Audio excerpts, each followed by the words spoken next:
It's springtime in Pennsylvania. Time to get the rig ready for the season.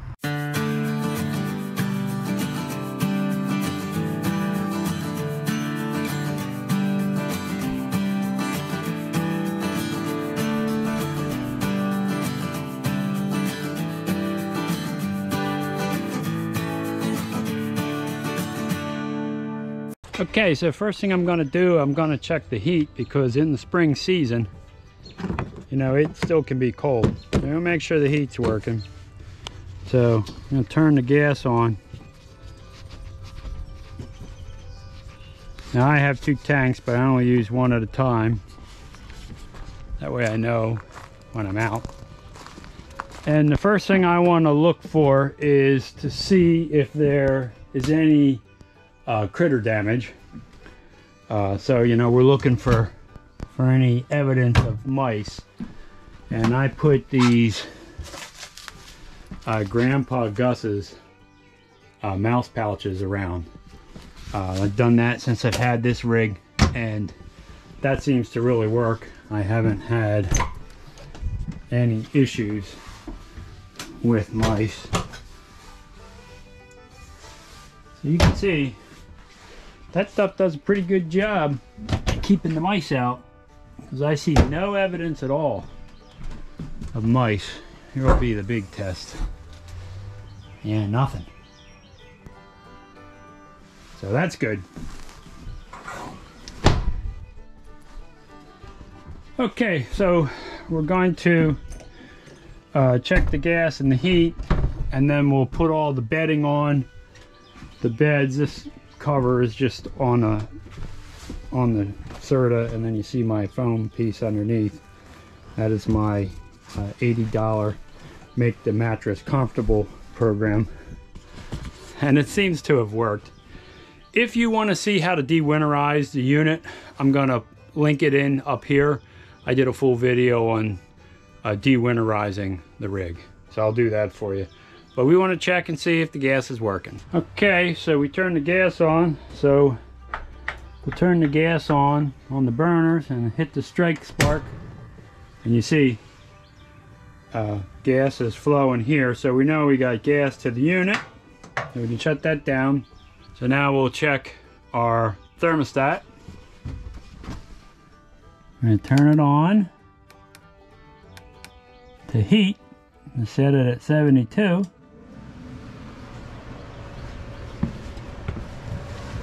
And here the unit's on, and it's pushing out air, so it should kick on pretty soon, and then we'll know that the heater is working properly. Just heard it kick on. We'll give it a minute and see if it starts to heat. So my first 2 steps for the season are underway. There's no mice, the gas is working, and the heater is a ducted system. And I'm starting to feel the warm air come out of there. And then the other thing I check is the exhaust, just to make sure. Got some heat coming out here. And it's nice and warm. So I know the heater is working. Now I can't check the hot water heater yet because I didn't do the water systems. Okay, so I pulled out all the bedding. You can see what I do at the end of the season is I wash everything, and then I stick it in these plastic bags and throw it in the house until it's time for the new season. So we're gonna turn the music on and take all this out and set it up, and I'll bring you back when I have everything in place. Now on the front bed, I use a giant flat sheet. So it just makes it easier to kind of tuck it in, and then I run it up against the edge. And it just seems to be easier when you use those fitted sheets. You know, it can be a little difficult to get them on. So this seems to work for us. So now we'll add another blanket, the bedspread, and the pillows. So we have that thin blanket on there. And of course, we don't need, you know, really heavy blankets because, you know, we have a heater and we have AC. So, you know, I'm not really roughing it when I'm camping. I'm more of a glamper. So now we'll finish up that bed and you'll see how it looks. Okay, so the front bed is finished. You can see we actually have 2 little throw blankets on here. In case it's chilly outside, you can wrap them around you or use them on the bed. Notice the pillowcases are golden retrievers, and they were made while Harley was with us. Of course, Harley passed away in the summer, so we will remember her with those pillows. But later in this video, you're going to meet Phoebe J. Phoebe is a Merle Cocker Spaniel puppy.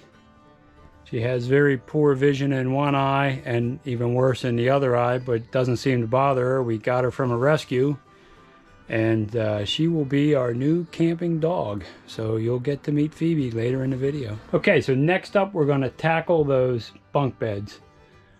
So I'll get them set up and I'll show you what we have to do. There's the pillows, they're already ready. So I have to climb up in there to get the sheet all the way to the back.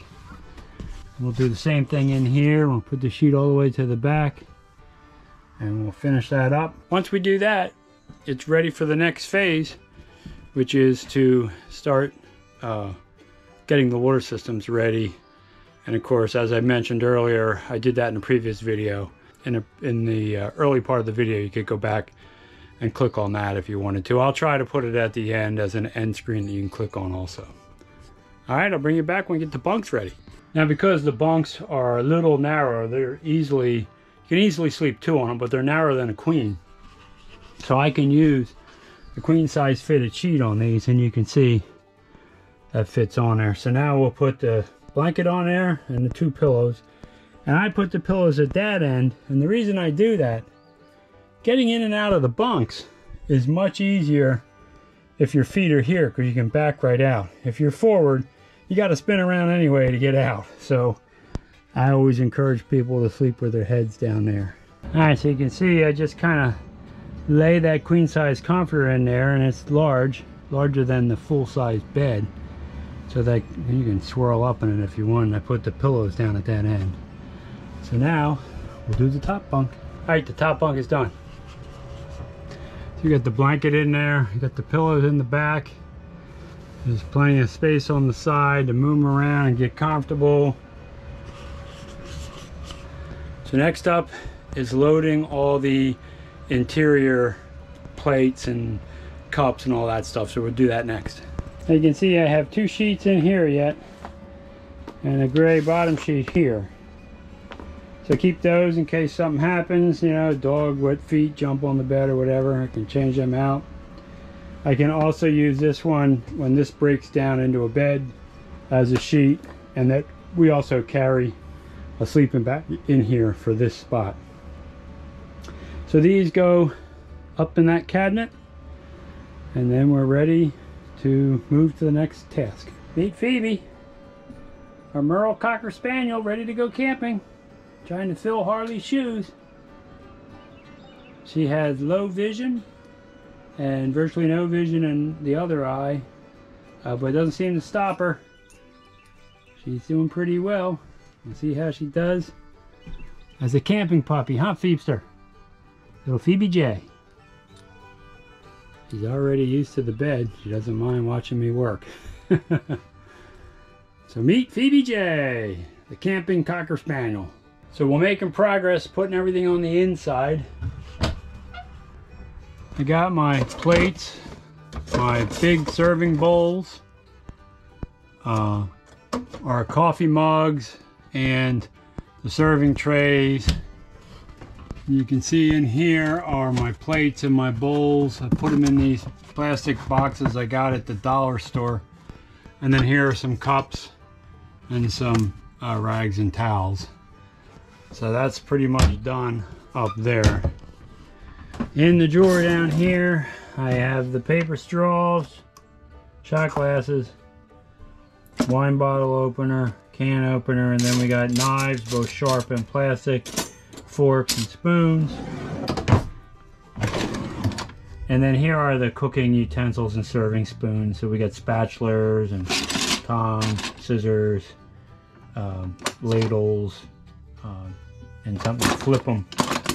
I also have some cutting boards in here, And this is the rack for the fry pan, electric fry pan. In here you can see we have the Keurig coffee maker, and we have a coffee pot to make coffee. If we don't have electric, we can put that on the gas burner. So we made some progress on putting everything back in the camper. You see on this side I got the bocce ball, the crock pot, Rummy Cube, Key West Monopoly, some other games, the outdoor home projector, and the clips for the cloth screen.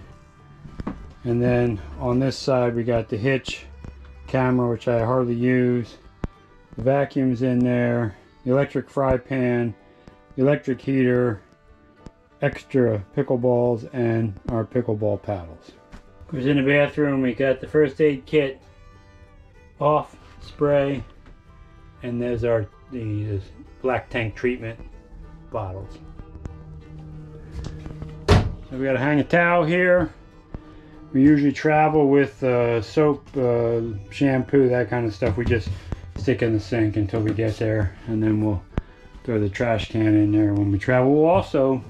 We'll probably put the crate for the dog in there when we travel. I think it'll easily fit in there, and then it won't be sliding around. It's either that or the back of the truck. So we'll have to see. But we're in good shape. By the way,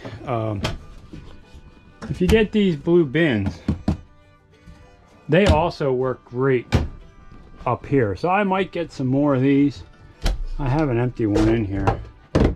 And you can see, you know, the lip catches that. So if you're putting anything with weight in there along the top, when it bounces around, unless you're in a, you know, a major back road situation, or you know, a rough stop with an accident or something, these things are not going to come off if they have stuff in them.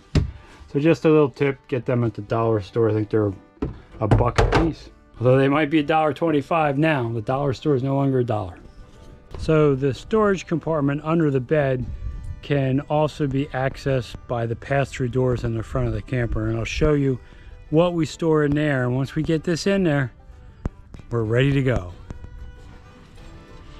So I put everything in these containers. Make sure you measure your opening so the containers fit. This one has all my sewer support stuff. However, the actual sewer lines store in the bumper. Here's my electrical box. Then we have some adjusters for the different various heights if the site is unlevel. And this is new for this year. These are the X-shaped wheel chocks. Of course, there is the puppy. Then my site setup for my picnic table and, you know, all those kinds of things to set everything up is in that box. Some extra paper towels get stored under there. Rain gear. Haven't had to use that yet, but you never know. I also keep the pots and pans down below in this and just pull out the ones I need. And I got us these nice Tervis tumbler coffee mugs to keep the coffee warm on a chilly morning.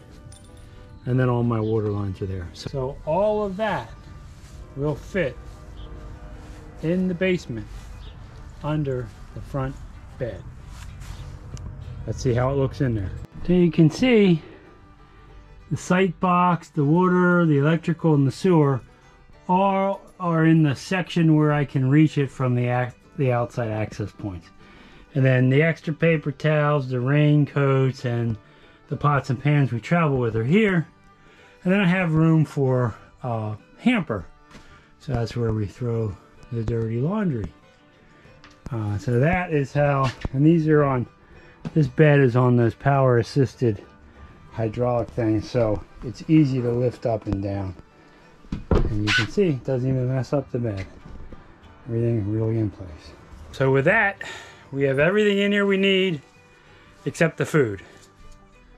So we'll take it out on our next trip. Now, because I switched my truck to a Ram 2500, to make the camper travel level, I had to get a different part for the hitch. So you can see how much higher this one is than the Ram 1500. So as soon as that comes in, we'll make sure everything's level and we'll take it for a test spin. I'll do a separate video on the truck when I put the rack on the back, because currently it does not have a rack. And we need that if we're gonna haul the kayaks and the bikes at the same time. Hey, if you enjoyed this video, consider subscribing to the channel. It's free, it helps me out a lot. Also ring that bell, you'll be notified every time I put up a new video. And give the video a thumbs up, that helps it be seen by a wider audience. But more important than all that, go have some fun out there. Hey, thanks for watching.